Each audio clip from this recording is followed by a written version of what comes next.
Rottweiler का बच्चा चाहिए। ब्रीडर कौन है? अरे बच्चे के मदर फादर कौन है? मुझे तो वीडियो कॉल पे दिखाओ कौन है। ब्रोकर कभी ब्रीडर हो सकता है क्या भाई? एक कमरे का घर है और लेना ग्रेड इन है। एक मेल मंगवाया और अपने आप को कहने लगे मैं ब्रीडर। वाह भाई वाह। एक फीमेल ब्रीड की और बन गए ब्रीडर।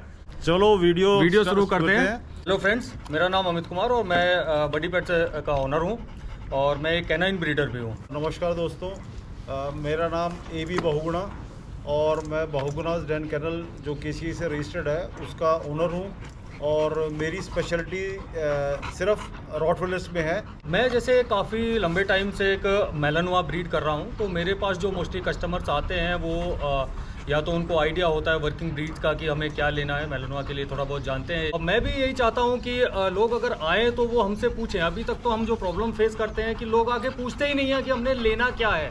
उनको खुद को भी थोड़ा सा, मोस्टली लोगों में मैंने मेजोरिटी जो है उनको यही देखा कि बस अगर मैलानोआ लेना है तो एक गार्ड डॉग लेना है और बस वो रिक्वायरमेंट नहीं देखते कि अगर मुझे गार्ड डॉग छोड़ें, हम कोई भी अगर डॉग लेना है किसी भी तरह का तो सबसे पहले हम उसकी रिक्वायरमेंट देखें कि उस ब्रीड को किस तरह की रिक्वायरमेंट की ज़रूरत है।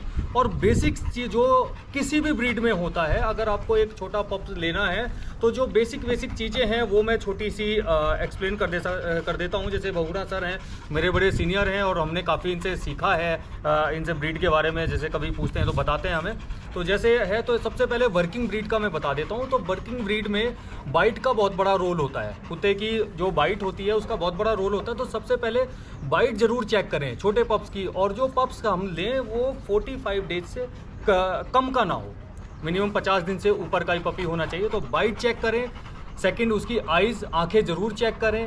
थोड़ा बहुत कानों का ज़रूर ध्यान दें, कानों को ज़रूर चेक करें क्योंकि कई पप्स में मैंने देखा है डेफ्टनेस की प्रॉब्लम आती है। और मेल है तो उसके टेस्टिकल ज़रूर चेक करें। ये बेसिक चीज़ें हैं जो हमने ज़रूर चेक करनी है। आमतौर पर जो हमारे पास कस्टमर्स आते हैं, जैसे कुछ मांगते हैं कि भी हम 4-5 बच्चे दिखा दो, इसमें से हम सेलेक्ट करेंगे, तो यूजुअली उनका जो सिलेक्शन ऑफ का क्राइटेरिया रहता है वो उनका क्राइटेरिया रहता है वो सिर्फ एक अच्छा तंदुरुस्त मोटा और हैवी बच्चा देखते हैं। उनको हमें ज्ञान देना चाहिए। बेसिकली उनको ब्रीड के जो स्पेसिफिकेशंस हैं एटलीस्ट पहले उनको वो पता होना चाहिए कि ब्रीड के स्पेसिफिकेशंस क्या हैं, उसके बाद ही बच्चा चूज़ करना चाहिए। जैसे रॉटवीलर्स का सवाल है तो रॉटवीलर्स में क्या होता है कि जैसे चेस्ट के अंदर जो 2 ट्रायंगल्स हैं वो क्लियर नज़र आने चाहिए। बहुत से लोग रॉटवीलर्स लेके आते हैं जिनका कलर बहुत ज़्यादा डार्क होता है, चेस्ट की पिगमेंटेशन क्लियर नहीं होती और हेड के ऊपर ये यहाँ पर जो 2 स्पॉट्स होते हैं वो भी काफ़ी डार्क होते हैं। और इसके अलावा जैसे इन्होंने बताया कि भी बाइट का भी वो पेरेंट्स, हमारा हमेशा ये रहता है कि जब भी कोई मेरे पास डिमांड भी आती है तो मैं उनको कहता हूँ कि आप मुझे वीडियो कॉल कीजिए, व्हाट्सएप पे वीडियो कॉल कीजिए। और आपसे भी ये निवेदन है आप बच्चे भी देखिए और उसके माँ बाप को भी देखिए वीडियो कॉल में। और ये तो सबसे बेहतरीन होगा कि आप ब्रीडर के पास जाएं और उसके वहाँ पर लाइव बच्चों को देखें, उनके पेरेंट्स को देखें। अदरवाइज़ क्या होता है, यहाँ पर लोग ऐसे हमने देखे हैं जो सिर्फ मेल डॉग इंपोर्ट करते हैं और अपने आप को बहुत बड़ा ब्रीडर बोलते हैं। आज तक हमने उनके पास कोई फीमेल नहीं देखी, पर वो क्या करते हैं, स्टड का बच्चा उठा लिया यार, इधर से उठा लिया और उधर से उठा लिया, बेच दिया और कह दिया कि ये हमारी ब्रीडिंग का बच्चा है। तो this should not happen in the breeding. जैसे बहुगुणा सर ने बताया, अभी पहला पॉइंट था, सर ने बताया, मैं बड़ा वो करता हूँ इन चीज़ों को, कलर का मैलानोआ में भी। जैसे बहुगुणा सर, मैं तो आप रोटवाइलर करते हैं, रोटवाइलर में आपने मार्किंग बता दिया है, बट मैं मैलानोआ के बारे में बता देता हूँ। आजकल जो चल रहा है, लोग कहते हैं जी ड्यूरोन कलर का मैलानोआ चाहिए। ड्यूरोन कलर मुझे आज तक समझ नहीं आया ड्यूरोन कलर होता क्या है। अभी तो लोग कहने रहे हैं जी ब्लू कलर का मैलानोआ चाहिए, तो मैं यही नहीं समझ पाया आज तक ब्लू कलर का मैलानोआ होता क्या है। मैंने आज तक इंडिया से बाहर भी मैं काफ़ी सालों से मैलानोआ ब्रीड कर रहा हूँ, बट मैंने कोई भी एक भी कुत्ता ड्यूरोन कलर का ऐसा अभी तक मेरी नज़र में नहीं है।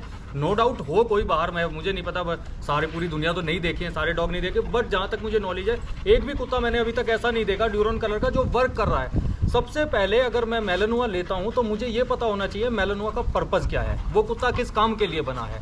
ठीक है, वो काम ही अगर कुत्ता पूरा नहीं कर रहा है तो फिर वो किस काम का डॉग रह गया, फिर वो किसी काम का डॉग रह गया। जो हमारा ब्रीड स्टैंडर्ड है, हम ब्रीड स्टैंडर्ड को छोड़ के कभी बाहर नहीं जा सकते। हमने उस ब्रीड स्टैंडर्ड को तो ज़रूर फॉलो करना होगा।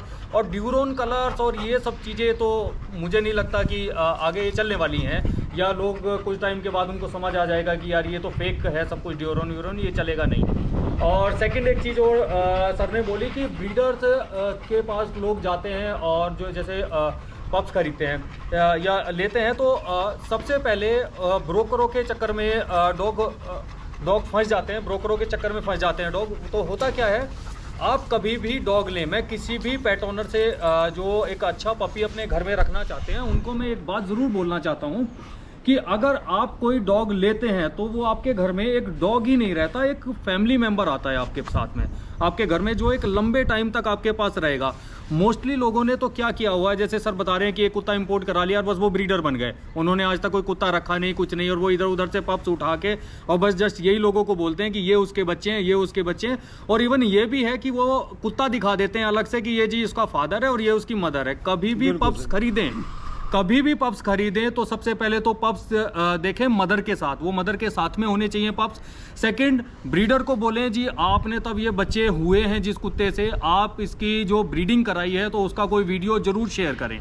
मोस्टली जेन्युइन जो ब्रीडर होते हैं वो ये सब चीज़ें में वो नहीं करते कि आपको झूठ बोलें या ये करें, बट मैं वैसे लोगों को बता रहा हूँ आप ज़रूर चेक करें, या ब्रीडर से भी पूछ लें तो कोई ऐसी चीज़ नहीं है।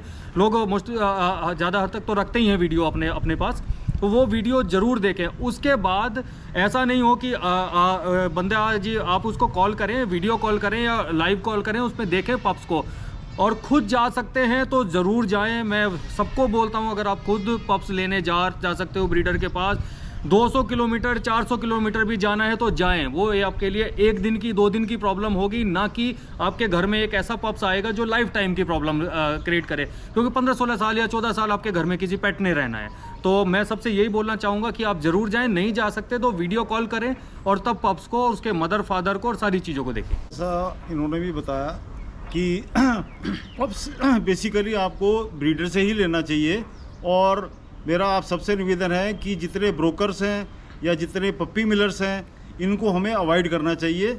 और सबसे पहले सिलेक्शन ऑफ पप्पी से पहले आप ये देखें कि आपका घर कितना बड़ा है, आपको किस ब्रीड की रिक्वायरमेंट है, उसके लिए आप कितना समय दे पाएंगे। ये सारी चीज़ें बहुत इंपॉर्टेंट है, क्योंकि as rightly said by my friend कि भाई वो आपका एक फैमिली कंपेनियन बनेगा 10-15 साल के लिए। जहाँ तक सवाल है स्टड मेल का, आपने देखा होगा कि बहुत से लोग 1 या 2 इंपोर्ट मेल ले आते हैं, उनके पास फीमेल्स नहीं होती हैं।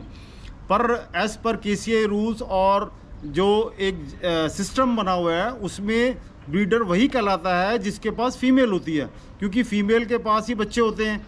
तो जो फीमेल का ओनर है वो ही आपका ब्रीडर कहलाएगा। इसलिए आप फीमेल और उसके बच्चे, और हो सके अगर उनके पास उनका फादर भी है तो वो ज़रूर देखें, ताकि आपको श्योरिटी रहे कि आप जो ब्रीड ले रहे हैं वो 100% प्योर एंड श्योर ब्रीड है। सर ने जैसे बताया कि हमें ब्रोकर से बचना चाहिए, मैं इसका रीज़न और एक और थोड़ा डीप बता देता हूँ। ब्रोकर को क्या होता है, वो अपने 2-4-5 हज़ार रुपये के चक्कर में आपको एक ऐसा पपी पकड़ा देगा जो बिल्कुल पूरा इन ब्रीडिंग या लाइन ब्रीडिंग से भरा हुआ है, जिसकी पूरी जनरेशन। उससे प्रॉब्लम क्या होगी कि हम, जैसे मैं खुद हिंदू हूँ, तो हमारे यहाँ पे क्या होता है, हमारे यहाँ सेम गोत्र में भी शादी नहीं करते। उसका रीज़न क्या ये होता है कि जैसे कुछ डिजीज़ ऐसी होती हैं जो ब्लड लाइन में आगे पास ऑन होती चली जाती हैं।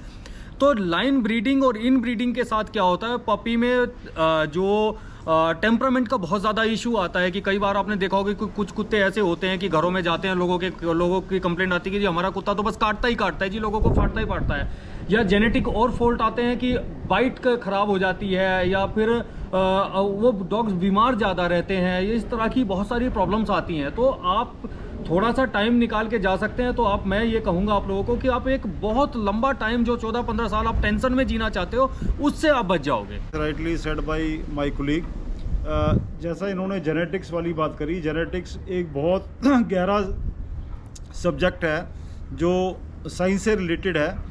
जैसा कि आप सब जानते हैं कि जीन्स होती हैं जो हमारे पेरेंट्स से ऑफस्प्रिंग के अंदर आती हैं।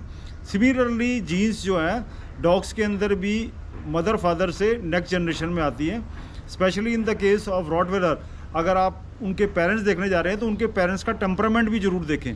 अगर उनका टेम्परामेंट अच्छा है तो बच्चों के अंदर टेम्परामेंट 50% अच्छा आएगा, और 50% बाकी जो है ओनर के ऊपर है कि वो किस तरीके से उसकी देखभाल करता है। जैसे आपने बताया कि ओनर के ऊपर, ये बात भी मैं बहुत कई हद तक बहुत सही मानता हूँ कि जैसा ओनर का टेम्परामेंट होता है पेट का टेम्परामेंट भी वैसे ही हो जाता है, कई हद तक मैंने देखा है।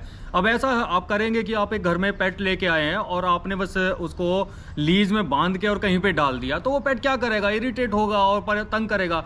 सपोज सेम उसी तरह की, जैसे मैं आपको किसी जेल में बांध डाल के रख दूं अंदर, तो आप खुश तो नहीं रहोगे ना, गुस्सा हो गए। तो अब एक डॉग है बेचारा, वो गुस्से में क्या कर सकता है, आप गुस्से में किसी को कुछ बोलोगे या कुछ कहोगे, मगर डॉग क्या करेगा, वो तो भौंकेगा ही ना, वो काटेगा ही, उसके पास करने के लिए और कुछ है नहीं। जैसा आपने देखा है कि हर चीज़ में बड़ी मेहनत लगती है, चाहे आप डॉक्टर बने, चाहे इंजीनियर बने, चाहे टेक्नीशियन बने, चाहे कुछ भी आपका जो टारगेट हो वो करने के लिए बड़ी मेहनत करनी पड़ती है।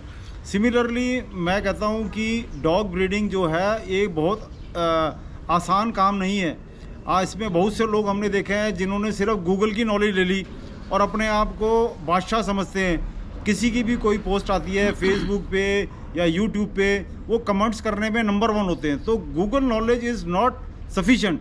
उन सबसे मेरा निवेदन है कि वो प्रैक्टिकल नॉलेज को ग्रास्प करें, अपनी मेहनत करें, दिन रात जागें। जब लिटर हो तो उसके बाद उन्हें पता होना चाहिए कि 15-15, 20-20 दिन जो ब्रीडर की है नींद हराम हो जाती है। अभी तो सर आपकी बात को मैं सॉरी बीच में रोक रहा हूँ। अभी तो मैं देख रहा हूँ कि लोग एक एक फीमेल लेके आए, जैसे अभी आपने बोला कि एक इंपोर्ट मेल ले आया कि ये वो ब्रीडर बन जाते हैं लोगों ने घर में एक फीमेल रखी और वो उससे ब्रीडर बन गए हैं। कहीं से मीटिंग कराई, कुछ कराई, और वो उनको कुछ नहीं पता है क्या ब्लड लाइन है, क्या इसको। और ये भी ज़रूरी नहीं है कि अगर ये ब्लड लाइन हमारे पास है और सामने वाले कुत्ते की ये ब्लड लाइन है तो ये दोनों उसको मैच भी करेंगी। तो ब्रीडिंग में जैसे सर को बहुत ज़्यादा एक्सपीरियंस है इन चीज़ों को, मेरे को तो खैर उतना ज़्यादा नहीं है, अभी मैं तो सीख ही रहा हूँ, पर इसमें एक बहुत लंबा टाइम लग जाता है इसको सीखने में। ऐसा ये रातों रात जागने की ऐसा चीज़ नहीं कि रात को हम सोए सुबह उठे तो हम ब्रीडर बन गए, ये नहीं हो सकता इसमें। तो मैं भी काफ़ी सीख रहा हूँ। तो इसमें हमें बहुत ज़रूरी सीखना होता है कि कौन सी ब्लड लाइन किस ब्लड लाइन को मैच करती है, कि कहाँ हमने ब्रीडिंग करानी है, कहाँ नहीं करानी है, किस डॉग के साथ, और किस एज पे ब्रीड करानी है। अभी तो लोगों ने क्या किया हुआ है, वो 8-8 महीने पे फीमेलें ब्रीड करा के बच्चे करा रहे हैं, क्योंकि वो सिर्फ एक पपी मिलर बन गए हैं। ब्रीडर का तो खैर नाम है, बस एक फीमेल रखे कोई ब्रीडर, मैं तो मानता नहीं हूँ कि कोई ब्रीडर बनता है इस तरह से। जैसा मैंने कहा था कि ब्रीड के पैरामीटर्स पढ़ने बहुत ज़रूरी है, इसलिए मैं आपको बताता हूँ कि पेरेंट्स को जब मैं बार बार ही एम्फेसिस कर रहा हूँ, बहुत से लोग क्या करते हैं, जो जैसा इन्होंने बोला कि एक फ़ीमेल ले आया, 1 लीटर ले लिया, अपने आप को ब्रीडर कह दिया। वो फीमेल कैसी होती है, सब स्टैंडर्ड होती है। रॉटवेलर के हिसाब से पिंक लिप्स जो हैं they are not qualified for the show. अब उसकी मदर के भी हमें पिंक गम अगर हैं तो बच्चों के अंदर डेफिनेटली आने की संभावना है, क्योंकि ये जेनेटिक प्रॉब्लम है। तो ये चीज़ अवॉइड करने के लिए ही हम बड़े सेलेक्टेड तरीके से ही मीटिंग कराते हैं और लिटर लेते हैं। तो आप सबसे निवेदन है कि ये वीडियो आप लोगों को पसंद आई होगी, और आपसे निवेदन है कि स्कूबर्स को सब्सक्राइब करें और वीडियो को लाइक करें, शेयर करें और चैनल को करें। सब्सक्राइब करें। थैंक यू स्कूबर्स, bye, thank you very much.